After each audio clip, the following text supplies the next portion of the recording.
আইসিসির প্যানেলভুক্ত হয়ে ইতিহাস গড়লেন পাকিস্তানি আম্পায়ার। পাকিস্তানের নারী আম্পায়ার সালিমা ইমতিয়াজ ইতিহাসের পাতায় নাম লেখালেন। পাকিস্তানের প্রথম নারী আম্পায়ার হিসেবে তিনি আইসিসির প্যানেলভুক্ত হলেন। বিশ্ব ক্রিকেটের নিয়ন্ত্রক সংস্থা ডেভেলপমেন্ট প্যানেলে যুক্ত হওয়ায় এখন থেকে আন্তর্জাতিক দ্বিপক্ষীয় সিরিজ ও আইসিসি ইভেন্টে ম্যাচ পরিচালনা করতে পারবেন 52 বছর বয়সী এই আম্পায়ার। এখনো পর্যন্ত মেয়েদের 22টি আন্তর্জাতিক টি-20তে আম্পায়ারিং করেছেন সালিমা। সালিমা পাকিস্তানের নারী দলের ক্রিকেটার কায়নাত ইমতিয়াজের মা। 2010 সালে অভিষেক হওয়া 32 বছর বয়সী অলরাউন্ডার কায়নাত পাকিস্তানের হয়ে এখন পর্যন্ত 19 ওয়ানডে ও 21টি টি-20 ম্যাচ খেলেছেন। আজ রাতে মুলতানে শুরু হতে যাওয়া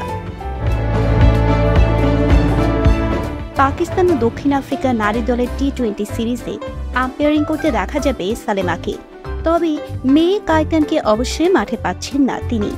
মাতৃত্বকালীন ছুটিতে থাকায় অনেকদিন হলো খেলা থেকে দূরে আছেন কায়নাত। তবে ধারাভাষ্যকারীর ভূমিকায় দেখা যাবে তাকে। পাকিস্তান থেকে প্রথম হলেও বাংলাদেশ থেকে আগেই সেই সুখবর পেয়েছে বাংলাদেশ। গত মার্চে প্রথমবারের মতো আইসিসির প্যানেলে যুক্ত হয়েছেন সাথীরা জাকির, রুকেয়া সুলতানা, ডলি রানী ও চম্পা চাকমারা।